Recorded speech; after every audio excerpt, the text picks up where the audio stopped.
Greetings, friends. On December 9th, 1995, the video game company Blizzard released Warcraft 2, and on March 31st, 1998, they released StarCraft. These two games should be seen together because they represent a progression. It's the same company, same concept of game being developed, and they represent excellence, a kind of excellence we may never see again. That was a historical moment to be able to play those games. There was Warcraft 1, which I vaguely remember, but it wasn't nearly as successful as Warcraft 2. So in the mid-90s, I guess by the late 90s, I would have been playing both of those games. At least by the early 2000s, I would have been playing StarCraft. I would have been, 10 years old in 1996?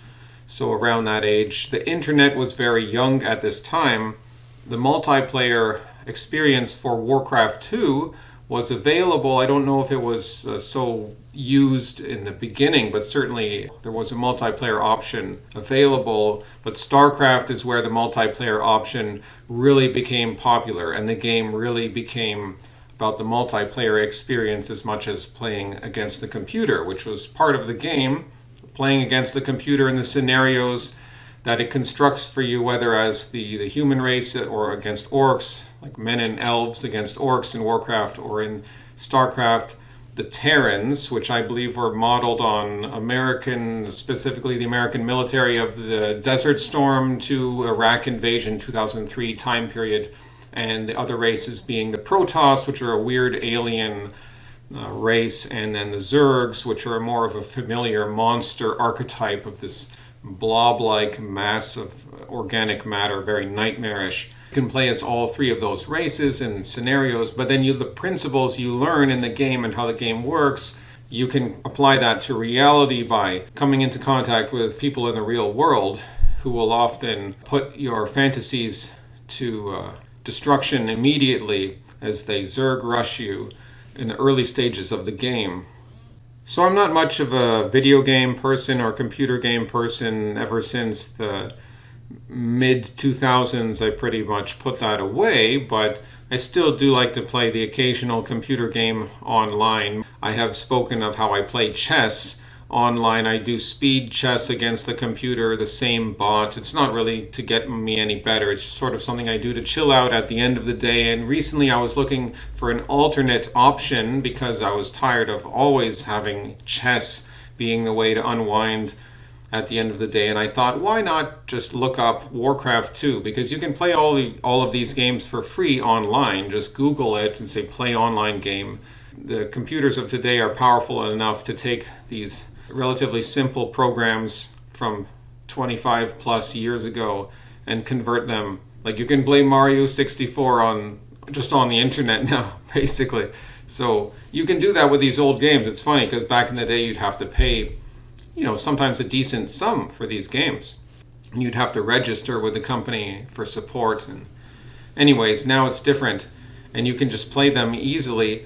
I find Warcraft 2 to be an excellent way to unwind at the end of the day because it's complicated because you use your mind and you don't. Once you know how the game works, just like playing speed chess, you sort of do it because you want to turn your mind off, but at the same time, your mind is processing things because the game is about multitasking in real time. You are confronted with a map, unexplored, where your forces begin in some area where you have the sight to see what is there.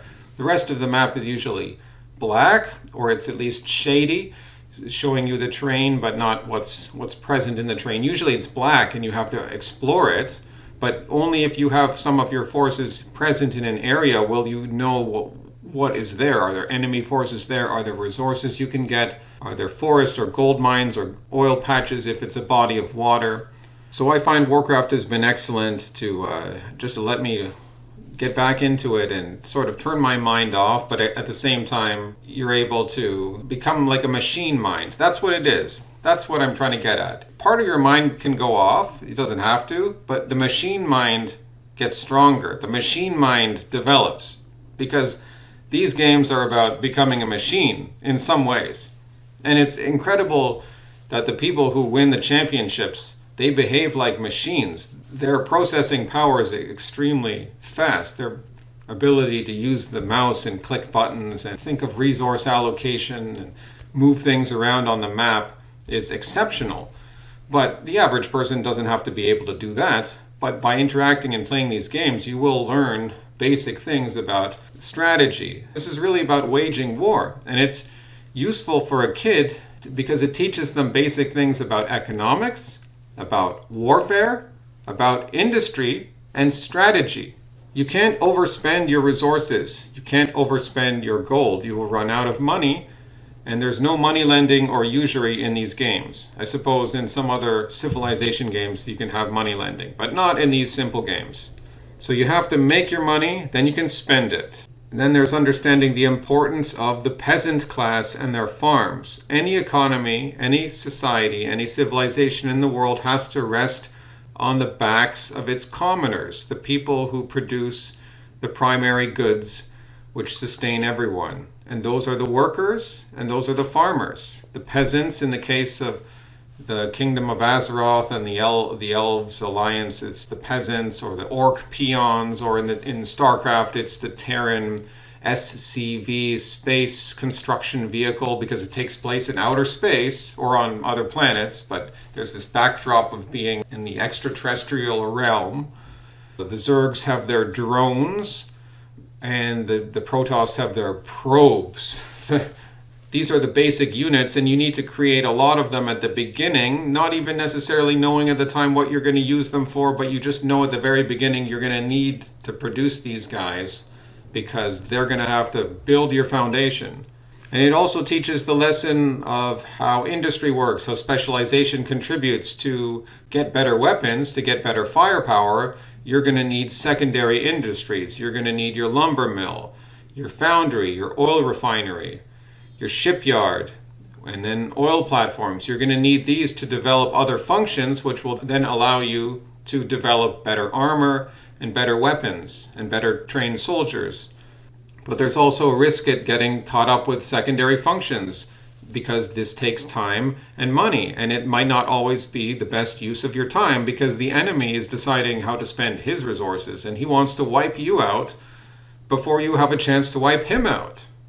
You're applying strategy, you're thinking of allocating resources, you're deciding how many peasants should I send to mine gold, or we need to be cutting forests right now because we have enough gold but we ran out of wood, so we want to allocate that, but also we want to create defenses and we want to think of going on the offense. So you're thinking of exploring. If you spend all your time exploring, you'll be distracted from training soldiers in your barracks and producing an army or building farms. You may forget, I don't have enough food, now I need more farms. So you're constantly balancing functions in real time. You're constantly switching from one thing to another time. It's very relaxing. You would think this is exhausting, but it's incredibly, you can entirely turn off your mind and become like a machine doing this. And you could easily lose 3 or 4 hours into the early hours of the night doing this. I think that's one of the biggest lessons that these games pioneered. You have to balance different activities as part of overall strategy. For example, if you devote too much time to mining and hewing wood, you'll be vulnerable to attack because you wouldn't have trained enough soldiers. Conversely, if you devote too much time to building an army, you'll soon find that you've run out of gold, timber, or food. If you overemphasize defense, building guard towers or bunkers, you'll lose. And as I said, this is especially evident, no more so than in StarCraft when you're playing as Terrans or Protoss and the enemy is Zerg, because they can produce many Zerglings, the basic fighting unit, faster and in more quantity than any other race can do that, and they will often swarm you in the first few minutes of the game. Likewise, if you spend all your time focusing on offense, you'll probably lose, because if you don't win with a rush early on in the game, you've now overextended yourself, distracted from other important activities, and left yourself vulnerable. These games also teach the importance of having a geographical sense. The importance of thinking geographically how a struggle with your opponent might unfold. Where are you exposed to attack on the map? What are some question marks? You don't know if that's just a mountain or a bunch of water or if it's an open space with enemies. What natural barriers can you use to your advantage? For example, if you're on the edge of a map, obviously there's not going to be any enemies coming to attack you from outside the map. Just like on a chessboard, if you're in the corner of the chessboard, the enemy is not attacking you from two sides automatically. But there will also be bodies of water or forests or perhaps walls which would act as natural barriers. Be aware of these and use them.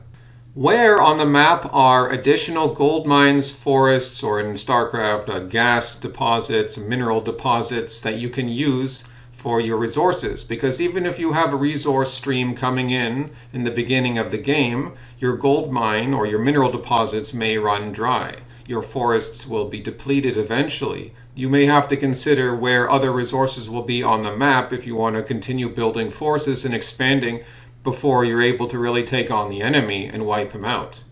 So you have to think early on, should I move forces to another island, to another area, and start harvesting right now? It'll be a risk. They'll be exposed, but I need this established before I run out of resources. And in the worst comes to worst, and your original base is destroyed, the beauty of these games is that the game's never over until you've lost all hope by having no soldiers or no peasants. As long as you had a single peasant and enough gold and timber, you could restart on any side of the map and start again. The game also teaches us the importance of raiding parties.